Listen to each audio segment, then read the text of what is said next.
What the Chargers did tonight in the first round of the draft isn't surprising. We know what Jim Harbaugh is all about. He wants to dominate the line of scrimmage with good offensive line and defensive line play, and he wants to win a time of possession battle, tiring out the opposing team's defense, keeping their star quarterback off the field. And the way he plans on doing that is by implementing the most deadliest ground and pound that you're going to see in the NFL this year. You already signed Najee Harris in free agency, who has been one of the better running backs in the NFL when it comes to breaking tackles. And now you pair him up with Omarion Hampton out of North Carolina, who a few years ago in 2023 led all of college football in broken tackles. It's pretty clear what Jim Harbaugh wants the Chargers to be this season, and that's the bullies of the NFL. How are you going to be able to beat Patrick Mahomes and some of the better quarterbacks in the NFL, like Lamar, Josh Allen, who all reside in the AFC?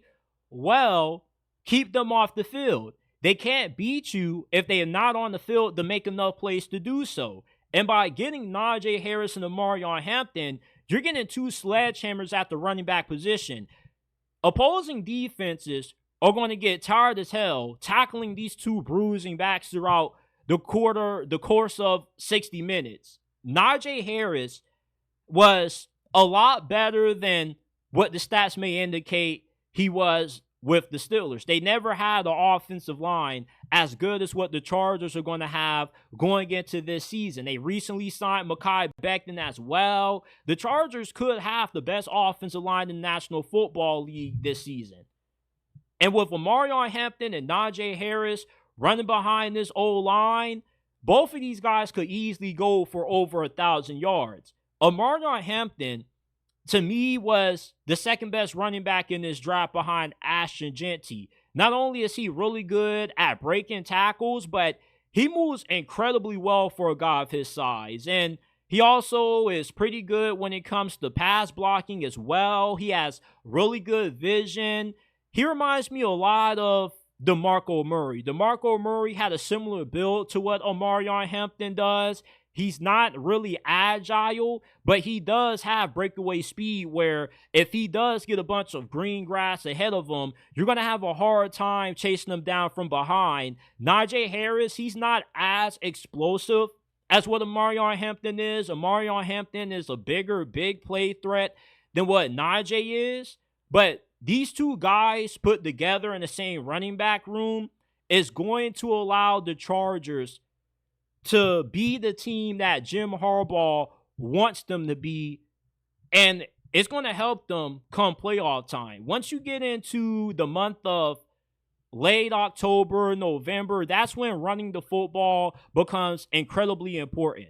If you can run the football, it takes less pressure off Justin Herbert, and it puts more pressure on the opposing team's offenses to where they have to be completely perfect, because if not, let's say you get the ball to start the fourth quarter and you go 3 and out. You may not get another opportunity to touch the football until the last 5 minutes with the way the Chargers are going to be able to dominate time possession.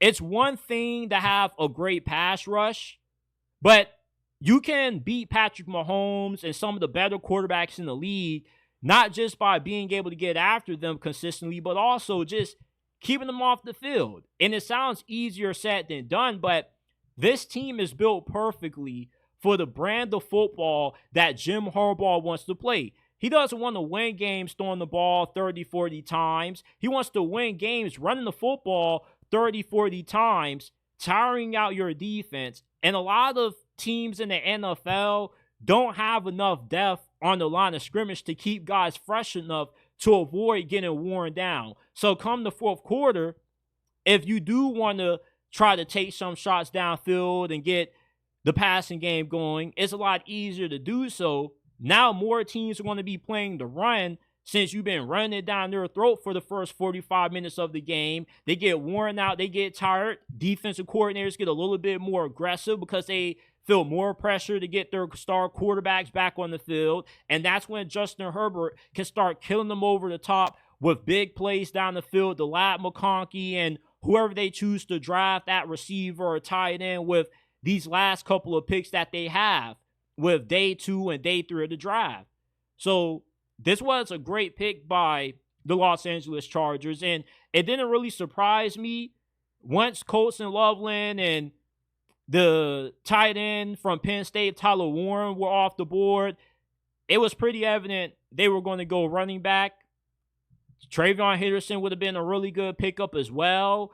But this is the team that Jim Harbaugh has dreamed of having when he first took this job. You got a good quarterback that does a really good job of taking care of the football.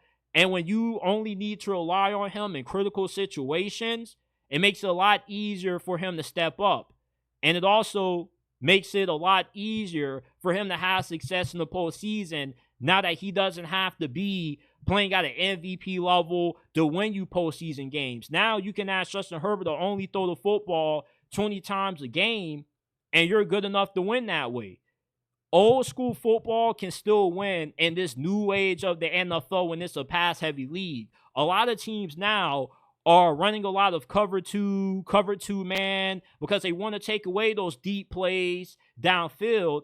And a good way to exploit teams that like to run a lot of cover 2 is just by running the football up the middle, because you don't have a lot of guys in the box when you run a lot of cover 2 coverage. So this was a great pick by the Chargers, and it perfectly encapsulates the kind of guy and the personality that Jim Harbaugh has.